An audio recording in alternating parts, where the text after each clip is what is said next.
Good evening, residents of Everett, Washington, and council colleagues and city staff. I would like to call to order the Everett City Council meeting of October 13th, 2021. In accordance with the governor's Healthy Washington guidelines, and in an effort to protect the city employees and members of the public from transmission of COVID-19, the City Council is conducting our weekly council meeting remotely. We are prepared to reopen the council chambers to public meetings when public health considerations indicate it is safe to do so. There are several ways in which you can engage with the council and participate in our meetings. To watch or participate in our remote meetings, first you can watch council meetings live on Comcast Channel 21 or Frontier Channel 29. Or you may watch live online at www.everettwa.gov/citycouncil, where you may also watch past meetings. And finally, you may also call in to listen to the live meeting at any point by dialing 1-425-616-3920 and enter conference ID 724-887-726#. You may find the public comment registration form on the City of Everett website under the City Council department. Once you go to register here to provide comment via Zoom, you will need to fill out the form completely if you wish to provide public comment at a future meeting. After the public comment form is submitted, you will receive an email confirmation with the Zoom link and the phone number to the meeting. Participants must submit this form at least 30 minutes prior to the meeting. Forms submitted after that time will not receive the Zoom link number to speak, but may still participate the day of the meeting by submitting comments in writing to council@everettwa.gov. For assistance, please feel free to contact the council office at 425-257-8703 or email Deb Williams at dwilliams@everettwa.gov. Please note that we do not allow comments on any kind of campaigning, whether for or against a ballot measure or any candidate running for office. We also do not accept comments focused on personal matters that are unrelated to city business. Outside of our meetings, members of the public are always welcome to contact council members or provide comments or concerns on any matter via email at council@everettwa.gov or by calling the City Council office at 425-257-8703. And with that, Clerk, will you please take the roll? Yes, Mayor Franklin. Excused? Councilmember Toohey. Excused? Councilmember Murphy. I'm here. Councilmember Bader. Here. Councilmember Vogely. Here. Councilmember Roberts. Here. Councilmember Moore. Here. President Stonecipher. Excused. Thank you. At this time, I'd like to call on Councilmember Moore to read the land acknowledgement. Yes, and I do appreciate the intentional work of our diversity committee to engage this and acknowledge it. I think so many of us in our Western Washington lives have Indian heritage. I personally do. My great-great-great-grandfather was Chief Gabriel Renville, a Sioux Indian tribe, Siston-Wahpeton in South Dakota. And it's with that remembrance and admiration that I read this acknowledgement. We acknowledge the original inhabitants of this place, the Shohoobs people and their successors, the Tulalip tribes. Since time immemorial, they've hunted, fished, gathered on, and taken care of these lands and waters. We respect their sovereignty, their right to self-determination, and honor their spiritual connections with the land and water.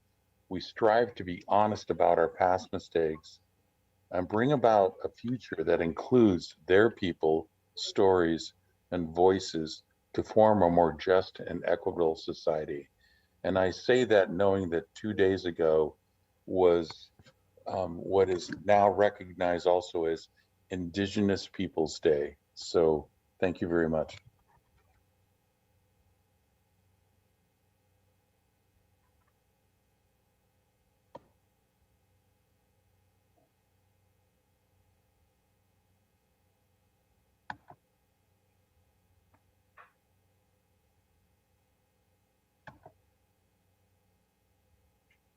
Pipa, can you hear me? I seem to be having some technical problems. We can hear you. Okay, I apologize. At this time, I'd like to recite the Pledge of Allegiance. I see we have the flag up. Thank you. I pledge allegiance to the flag of the United States of America and to the republic for which it stands, one nation, under God, indivisible, with liberty and justice for all. Thank you. And at this time, Mayor Franklin, of course, is excused this evening, so we'll move on to council comments and liaison reports, starting with Councilmember Bader. Thank you, Councilmember Murphy. So just a couple items from the Health District or Board of Health meeting yesterday. A couple notable pieces. First of all, that we're seeing more outbreaks in school, though thankfully most of them are very small. And the Health District has been closely working with school administrators to help provide flexibility or flexible ways to work with these, including flexible approaches to quarantine as well. So anyway, I just wanted to alert the public to that. Obviously, that really reminds us of the need to get vaccinated if we don't have a medical or religious reason not to, and would really encourage everyone who hasn't to get that done. Don't let apathy keep you from doing that. Same with the flu shot even. We just want to keep our community as safe as possible. So please do those things. Another interesting point that came up at the Health District Board meeting was that unlike previous variants, there seems to be no variant kind of waiting in the wings or looming behind the Delta variant. There are other variants out there, but nothing that seems to have gained traction in the way we've seen other variants do it behind the previous variants. So I think there's a good reason for hope there, and I just wanted to provide that information as well. Other than that, that's all I have to report today. Thank you. Thank you, Councilmember Bader. Moving on to Councilmember Vogely.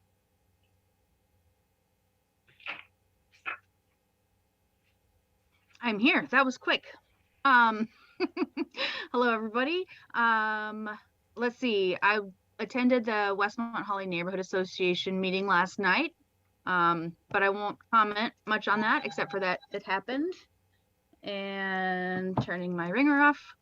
I would like to ask that the agenda item number 6, it's in the consent agenda, be taken out of the consent agenda so that we can talk about it a little bit, please. And next week, I am the liaison for the Lowell neighborhood, but I'm not going to be able to go to that meeting. So I'm hoping that one of my colleagues can take my place for that. And if not, here's my public apology right now that I cannot go to the Lowell neighborhood meeting. And there's been some emails and public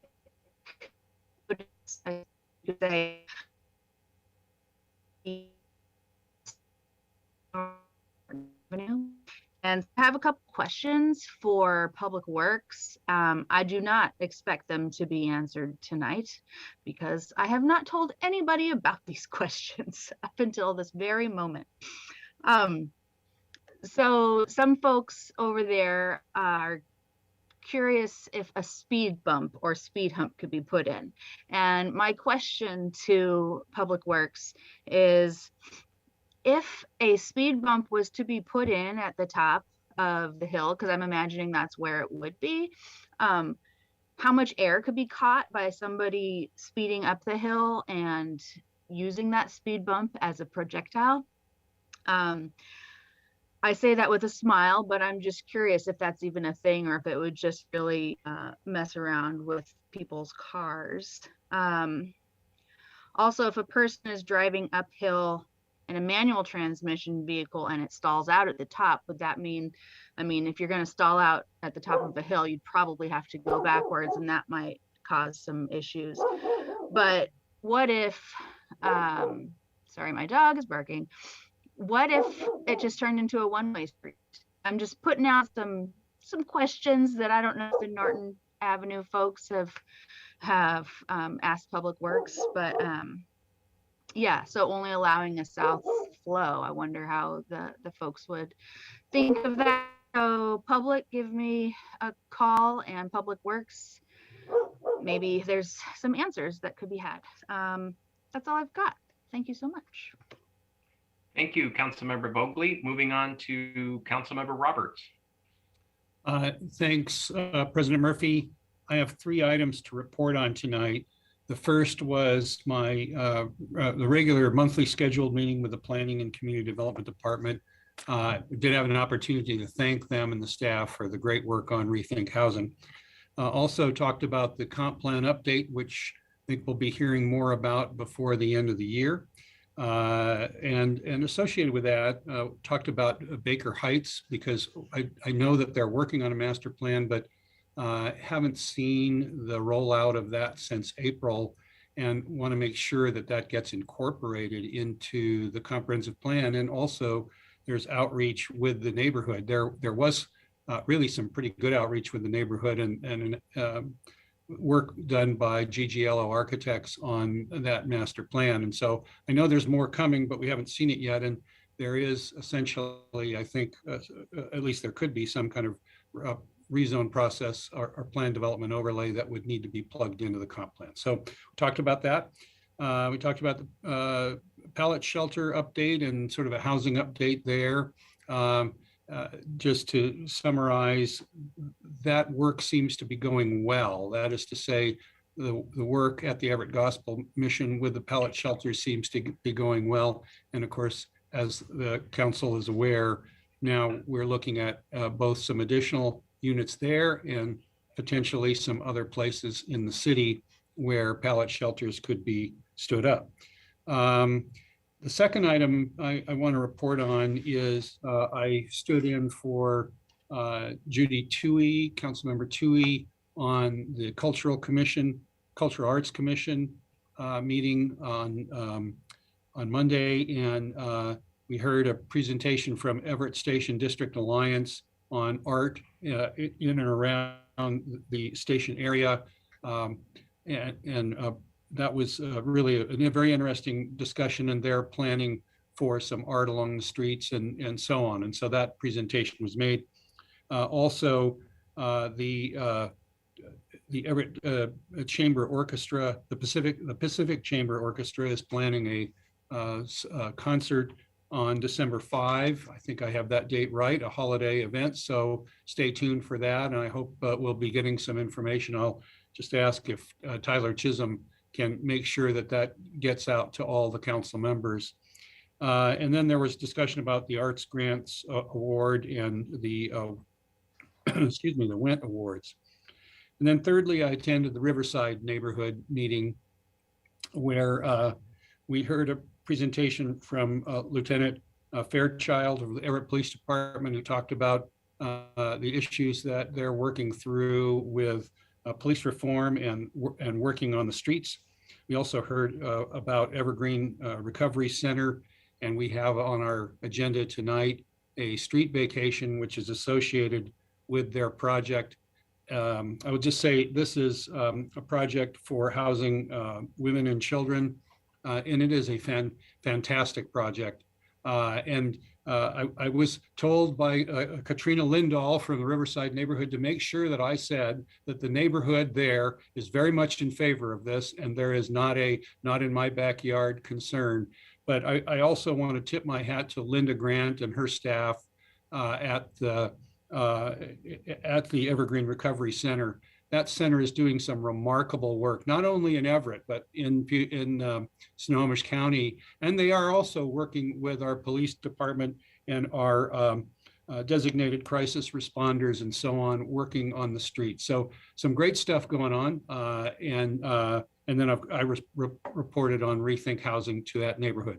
So that item will come up tonight as a street vacation, and I'll be speaking to it very briefly there as well. That concludes my report. Thank you. Thank you, Councilmember Roberts. Moving on to Councilmember Moore. I have no comments and no report. Okay, great. Thank you, Councilmember Moore. And my brief comment has to do with the budget. I was not able to attend the mayor's budget address 2 weeks ago at the council meeting, had an unexpected last minute thing that came up, kind of an emergency. But anyway, I've gone back through and watched the meeting and read the budget address from the mayor, and also have spoken with Council President Stonecipher and the mayor in the last couple of days regarding the city's award of the $20 million of ARP funding, which is the federal funding for COVID relief efforts that the city is receiving. And actually, I believe half of it has already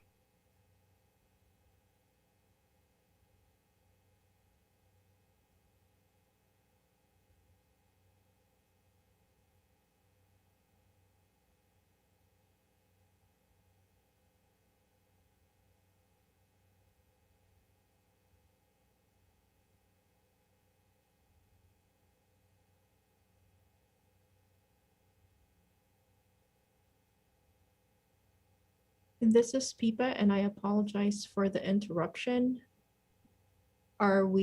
Is Council Murphy frozen?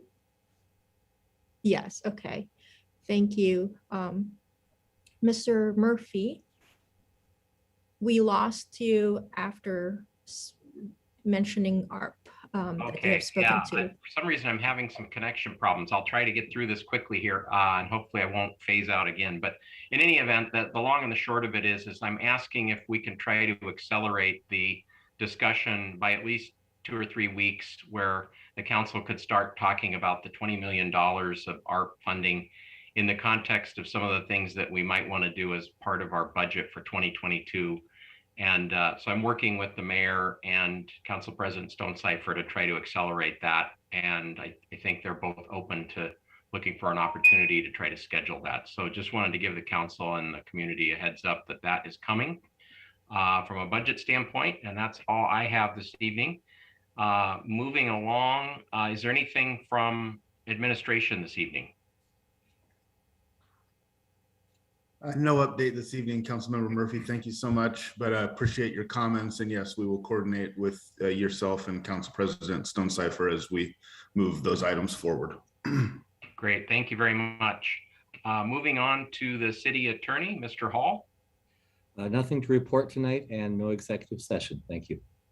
Great, thank you. And moving over to Deb, have we received any comments from the community for public comment this evening?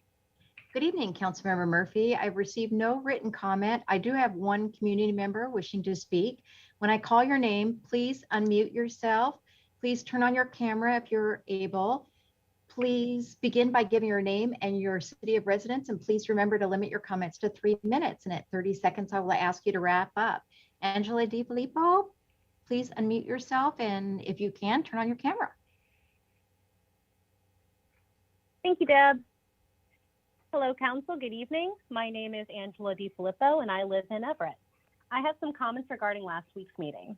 First, thank you all for authorizing the acceptance of the $100,000 Commerce Grant. This will undoubtedly help us improve housing availability and affordability, which is something we obviously need in our city. Second, the Rethink Housing Plan itself. Thank you all for passing this unanimously. I do want to take a moment to emphasize that we need housing in all areas. Ensuring that there is more affordable housing being built does not in any way mean we should neglect our need for meeting that missing middle. We need all housing at all income levels and all lifestyles, or for all income levels and lifestyles. I also want to take a moment to comment directly on something Council President Stonecipher said, who unfortunately is not with us today. But while discussing this topic just before the hour mark, she noted that she believes renters have less of an investment in our community than homeowners do. As someone who has only had the opportunity to rent in Everett and has demonstrated my commitment to my community, I'm frankly disgusted by the idea that I don't care about this city simply because I can't afford to buy a home or because my landlord doesn't take care of their property. I'd love to buy a home, but I don't have $500,000 and I'm a social worker with type 1 diabetes, so I may never be able to accomplish that dream here, even though I've proudly and gladly called Everett my home for so many years. The majority of Everett residents are renters. many of whom are spending about 50% of their income to stay here. So I would say that we do care very much. With this much being spent in rent, it's difficult to save up to buy, which is why housing ranging from that middle level to the affordable is absolutely necessary. I am absolutely positive that her intention was not to insult the majority of Everett residents and to blame us for the lack of available and affordable housing, but that was the impact. At the end of the day, it's this council's role to invest in us. You could ensure our unhoused neighbors have shelter, protect us from landlords who would let properties fall into disarray or force renters to live in unsafe conditions, or even address the need for housing below that $500,000 or $1 million price point. Just some options. Switching gears, I'd also like to say how much I appreciate the discussion that went into the CDBG-CV funding last meeting, and I'm looking forward to that being approved and move forward later tonight. Thank you all for continuing to ensure funding is available to address our community's needs. Finally, in regards to the discussion surrounding alleviating homelessness, I am so happy we're having this discussion about the resources and models we can use to resolve this. The lack of housing is one of the greatest struggles we face as a community, and we're not the only community, obviously, that faces this issue. 30 seconds. And if we can resolve this using holistic and evidence-based models, which do exist, we can really accomplish anything. So thank you all for your time, and thank you also for including that proclamation tonight for Indigenous Peoples Day and the land acknowledgement. Those are incredibly important for us to continue acknowledging as a community, and I thank you for that. Thank you. Thank you, Angela. Councilmember Murphy, those are all I have signed up tonight. Thank you.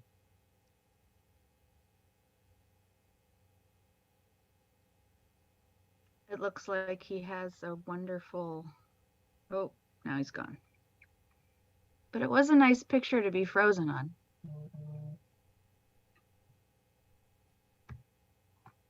It is Halloween. It's a little bit spooky. Yeah, hey, I'm back. I don't know why I keep cutting out. I'm sitting where I always do for these meetings, but for some reason there's a problem. Maybe it is due to Halloween, but Angela, did Angela finish her comments? She did. Okay. Yes, she Okay, did, good. and I have Thank nobody you. else to speak. All right, thanks, Deb. And at this time, I would entertain a motion to approve the minutes of the October 6, 2013 council meeting, or excuse me, 2021 council meeting. Vogely moves to approve the meeting minutes of our most recent council meeting. Which I think was October 6th, 2021. I think I got it finally. More seconds. Thank you, council members. Any questions or comments on the minutes? Hearing none, clerk, will you please take the roll? Councilmember Murphy, Yes. Councilmember Bader, Abstain. Councilmember Vogely, Yes. Councilmember Roberts, Yes. and Councilmember Moore. Yes. And I would comment that Zoom nationally in a meeting last evening is having transmission trouble. So Scott, it may not be you. Okay, well, that's a relief. Thank you for that. So we're now going to move on to the consent items. There were 13 items listed. Councilmember Vogely has asked that item 6 be removed from the consent agenda, which I will do. And so at this time, I would entertain a motion to approve the 12 remaining consent items, 1 through 13, excluding number 6. Councilmember Bader so moves. Robert, second. Thank you, council members. Let's see, at this time, clerk, will you please take the roll? Councilmember Murphy, Yes. Councilmember Bader, Yes. Councilmember Vogely, Yes. Councilmember Roberts, Yes. Councilmember Moore. Yes. Thank you. At this time, I'll read item number 6. Item number 6, authorize city staff to apply for, and if awarded, authorize the mayor to sign all necessary documents and agreements with the Washington State Department of Commerce regarding the application, acceptance, and utilization of the request for proposal for less than lethal equipment in the amount of $50,569. Is there a motion on that item? Robert so moves. Bader, second. Thank you. At this time, we'll go down the list and let's see. Well, I guess we'll start with Councilmember Vogely since you asked to have this removed. Thank you. I appreciate it. And thank you for taking it off the consent agenda. As I was reading it, it's pretty lengthy and there's quite a story in it. So I wanted to put forward one bit that I thought was interesting. You know, it talks about the different bills that were passed in the legislature recently and why we need the less than lethal projectile weapons. And so that's good. But enabling them to comply with the requirements set forth in RCW 10-120-020 to use de-escalation tactics, which include increasing the distance between themselves and the individual upon whom force is being used. And it mandates less than lethal alternatives. And I bring that up because the point is to actually use de-escalation, not just be farther away when you use force. And I know that our officers know that, and I know that our chief knows that, but how it's worded is sus. And so that was just interesting. And I wanted to hear from the chief, I guess, about why the maximum amount of explanation in the RFP. And let's see, so also each member of the Everett Police Department below the rank of lieutenant will be trained in the use of compressed air less than lethal launchers, leaving 192 members requiring training, blah, blah, blah. So lots of training, lots of rounds. And this is to make sure we have the less than lethal from far away tools for civil unrest or other special actions, if I'm remembering that correctly. So I'm just curious what those other special actions might be that we would need far away less than lethal stuff. I remember a lot of the civil unrest that's been happening over the past year and really our entire nation's history. And yeah, I don't know. I'm not really down with this grant. And so I want to be convinced that it's necessary. So, okay, thank you for that, Councilmember Vogely. I believe we have Chief Templeman on the meeting, and Chief Templeman, are you able to respond to Councilmember Vogely's comments or questions? Yes, and good evening, Dan Templeman with the Police Department. And this grant is specifically designed, and the reason why it's written the way it's written is that the only eligible equipment for this grant are items like tasers, bowler wraps, which I've mentioned in a previous briefing, shields, and these air compressed less lethal launchers. The other scenarios, Councilmember Vogely, that a less lethal launcher would be a piece of equipment that we would consider using would be situations such as an individual that may be armed with a knife, in which ideally we're trained, and this is part of our de-escalation training that the state is sponsored, is to create time, distance, and shielding. So to increase your distance, because we know that if we get too close to somebody with a knife, it becomes dangerous for the officer and for the individual that may be armed with a knife. And so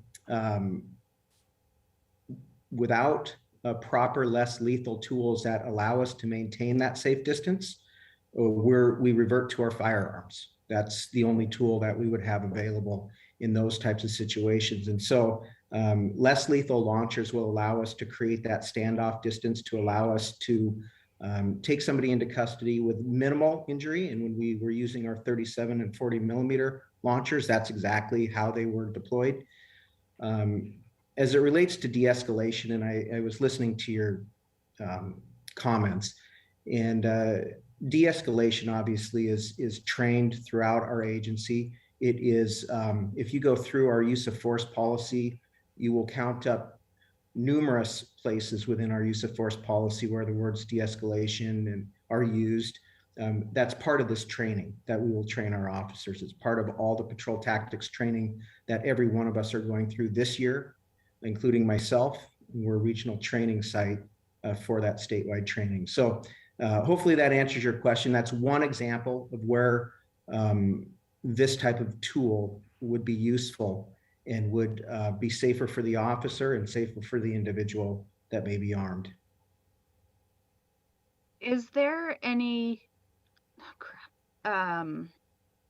way to, is there any necessity to change some of the verbiage? And also there's one typo that is kind of probably not a good one because it's less than lethal instead of less than lethal.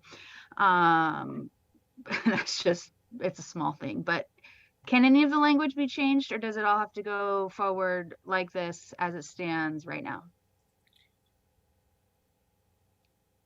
Well, I could tell you that our deadline, because we received the grant notification about 2 weeks ago, was a very short turnaround, and that's one of the reasons why you're seeing it tonight so quickly. I'm not sure what exactly you would want changed, and I didn't quite follow the concern that you had there with the less than lethal verbiage. So then versus than. Oh, van, as in V-A-N, back? No, T-H-A-N versus Oh. T-H-E-N. Oh, Less, and then you go lethal instead of less than the actual, whatever. It's my recommendation would be to move this forward as is. That would be my recommendation. okay. Well, if any of y'all were able to understand any of what I said, then that's great. And thank you, Chief, for being available. Yeah. And that's all I got for now.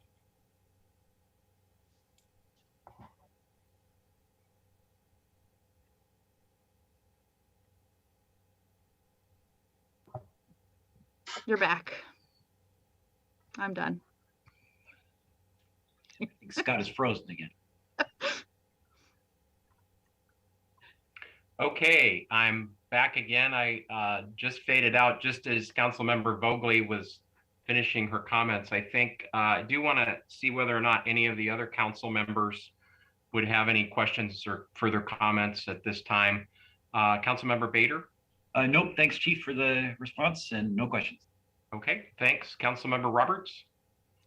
Thank you, and thanks, the Chief, for commenting. I just, what we have before us is authorization for a grant application. And so, you know, and it does address the ability to provide less lethal alternatives as the Chief described. And I think those are good things. And again, it's a grant application, exactly assuming, and I hope we are successful. How the grant is employed is a different question, and that speaks to the issues of tactics that the Chief addressed. So no, I don't have any other questions. I just think that the timing is important to move forward so that we can apply. Thanks. Thank you. Councilmember Moore? Yes, I did notice a typo in the resolution, Chief. I'm not a former state employee, and I hope that that's not the case when I go to work tomorrow. Councilmember Vogel, I'm glad that you brought this out just to highlight that there is a concerted effort to address what has become a law enforcement crisis. And we are very understaffed, and providing our officers with the appropriate equipment in these times, with the level of distrust in our nation and pretty much everything we do, is critical. And I just want to state again that under Chief Templeman and Mayor Franklin, everything I've witnessed and seen and experienced from our police department is at the utmost highest level of integrity, and accessing these funds when they continue to face unbelievable circumstances in every day when they go to work is totally appropriate. And in fact, the pendulum has swung so much against what officers can do to keep us safe that I hope someday it'll equalize a little bit better, because they are public servants that are saving us each and every day.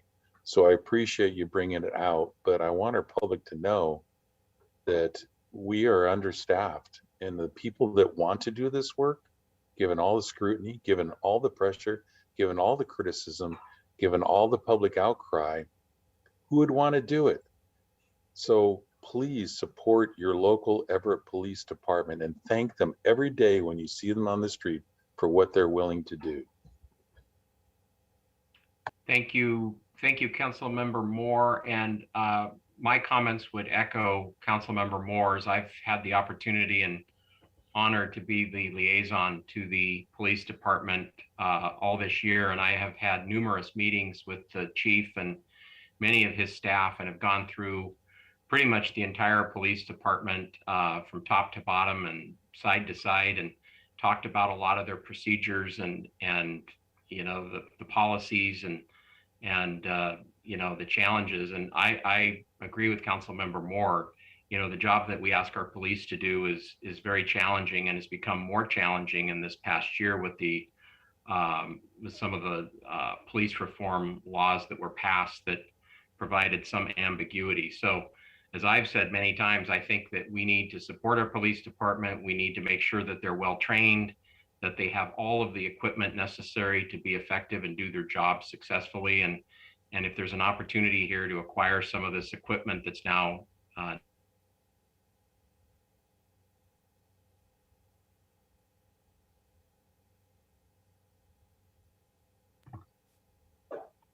it's another cliffhanger.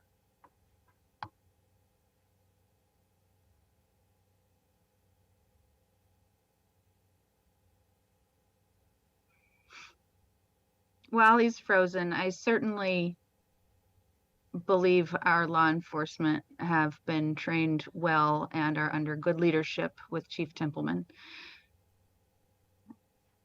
And and I do appreciate all of the work that has gone into this. I wonder if we could all, oh, you're back. Good. I'm back. I'm sorry. I'm not sure where I cut out, but anyway, I'm very supportive of this grant. Getting a grant dollar to pay for equipment that's needed for the police department makes all good sense. But I appreciate the dialogue. So at this time, clerk, could you? I believe we have a motion and a second. Clerk, can you? May I ask one more question? Sure, Councilmember Vogely. It's an actual question. Is this grant only available for this type of tool, like for tools in general, or could it be utilized for, say, another employee of the social worker kind? Or in, you know, can it be under? Yeah, that's my question. Chief Templeman, do you have an answer for that? I do. This grant is actually very limited and restricted. There were really only 4 items that were listed in the paperwork, and that were those less lethal. It was equipment, right? So it was the tasers, shields, bowler wraps, which we have 10 that we're going to be piloting here very soon, and then these launchers, these less than lethal launchers. So not for this grant, but we're always keeping an eye out for other opportunities. Okay, thank you. Yeah. Great. Thank you. Thank you for the dialogue. And at this time, clerk, can you please take the roll? Councilmember Murphy, Yes. Councilmember Bader, Yes. Councilmember Vogely, Yes. Councilmember Roberts, Yes. Councilmember Moore. Yes. Excellent. Moving on to the action items. We have 2 action items this evening. Item number 14 is Council Bill 2109-36. This is a third and final reading.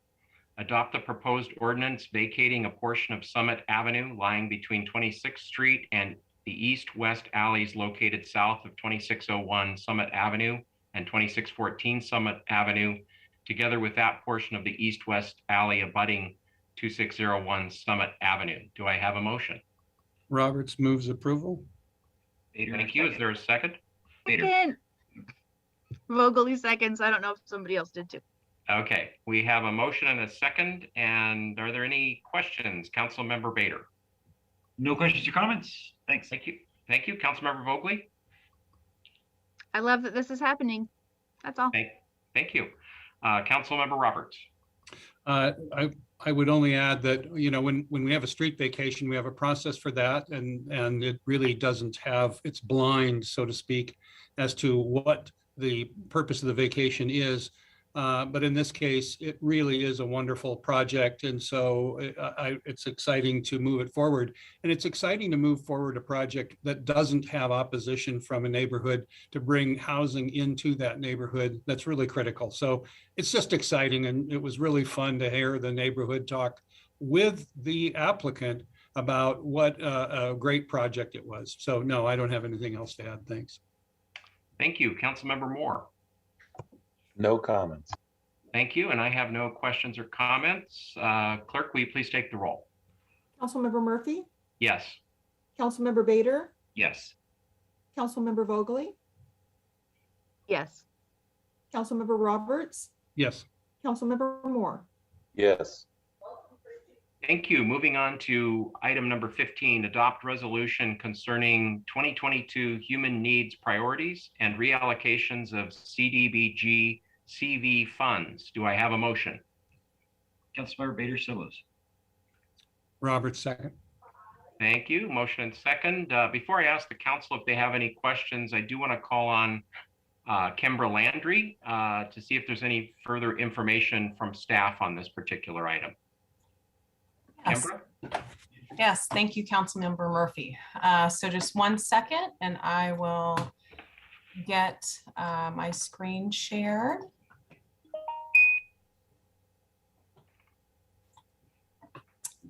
Okay. So good evening, Council. I am again Kimbra Landry, Community Development Manager with the city's Community Development Division.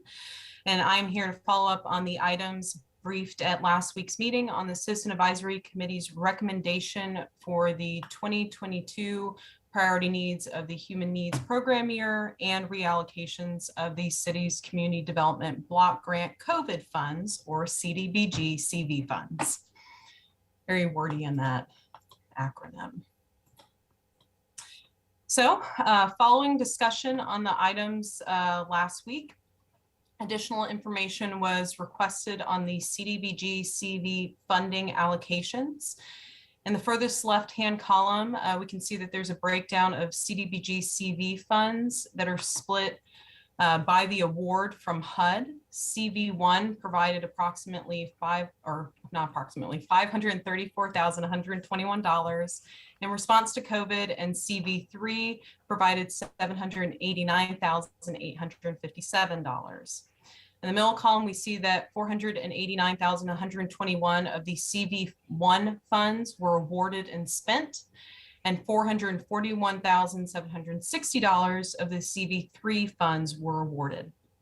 This left the remaining totals of each award, which are seen in the furthest right-hand column, of $45,000 of CV1 funds and $348,097 of CV3 remaining, for a total of $393,097 that needed to still be committed to projects.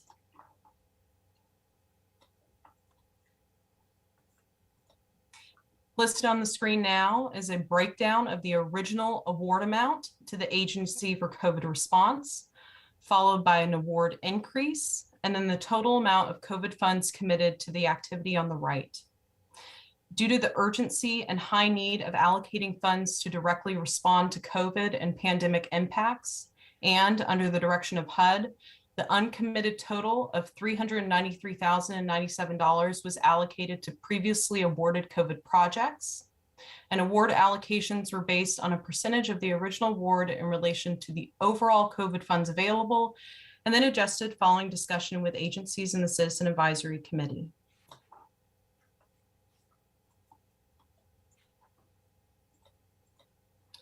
So following award of all COVID funds, on the screen is a breakdown of under what's currently allocated, the use of funds, and its relation to the award total, which is the 1.3 million that we see on the screen. You can see the majority of our efforts are going towards housing, with a breakdown of activities between shelter housing, rental assistance being the majority, hotel vouchers, and legal aid for eviction prevention services. We also have food security and COVID administration costs included. And with that, that is the end of my presentation. And so I will stop sharing. Thank you, Kimbra. I appreciate that update. That was good information. I want to just go down the roll here and see if any of the council members have additional questions or comments, starting with Council Member Bader.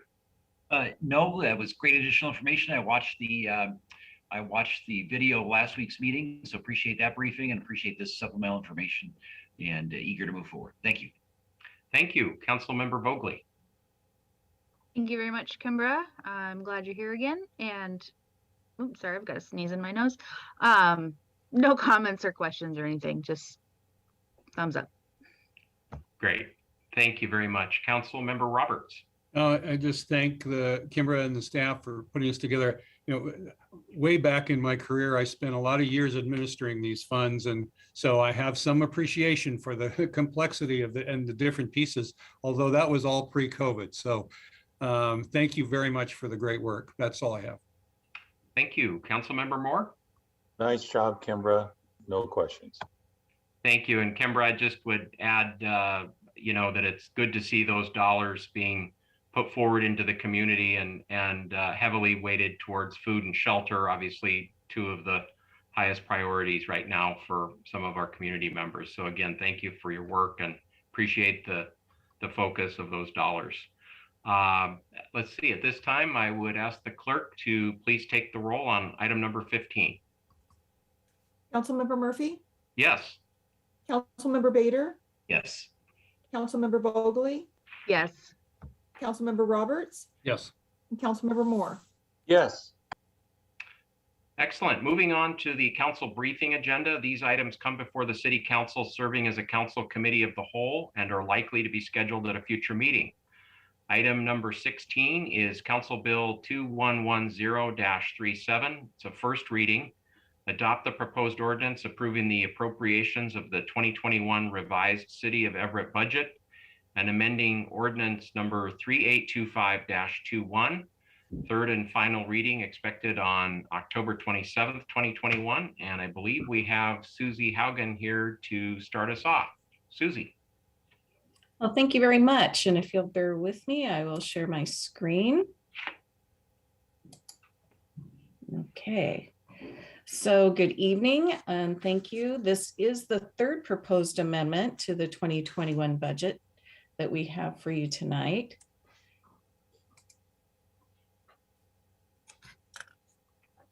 And this amendment proposes to revise the 2021 budget for projects and information that have arisen since the last amendment, which was passed on October 6th.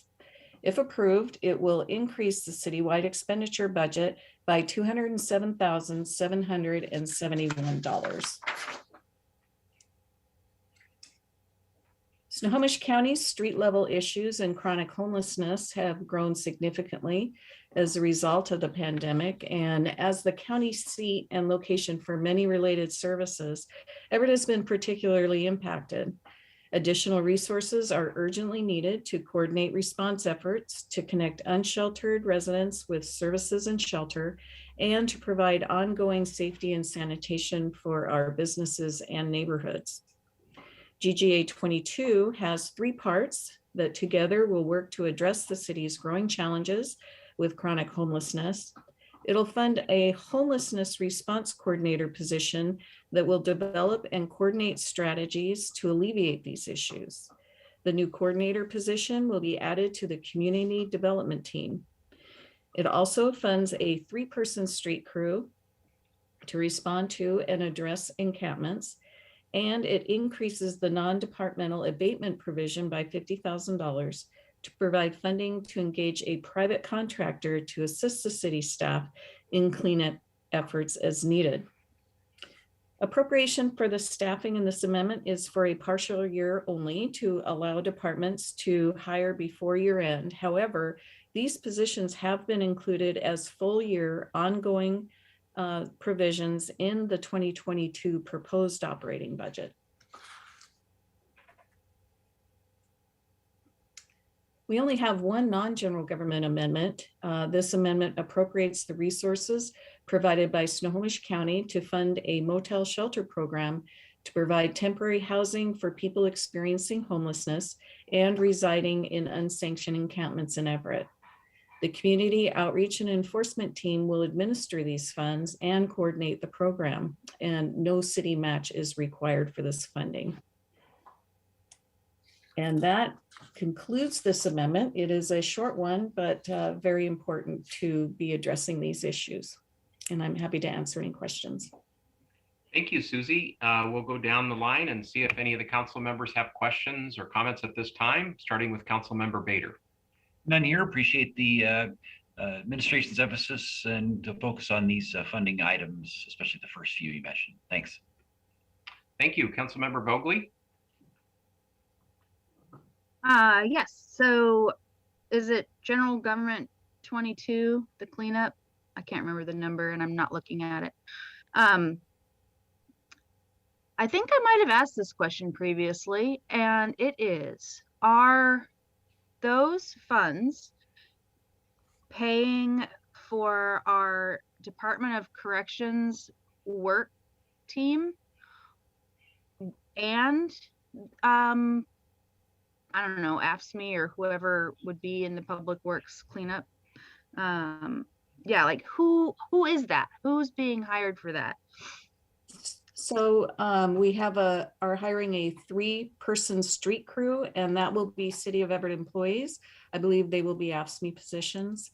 They will work in our street department to help clean up problem areas. We do have some additional funding as a contingency in our abatement account, and that is in case the street crew needs assistance in a cleanup, that they can hire a private contractor to come in and provide that assistance. Okay, I keep wondering where the Department of Corrections work team is going to come in. So, okay. I'm sorry, I don't know, but we can certainly bring back information at a later time. All right. Yeah, that's all. Thanks. Thank you. Thank you. Councilmember Roberts.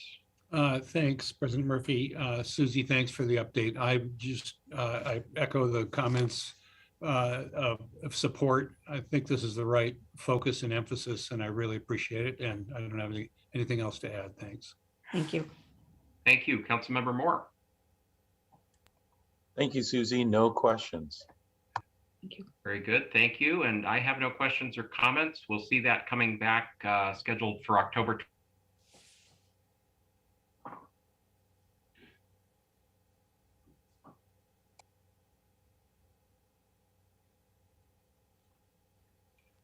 What?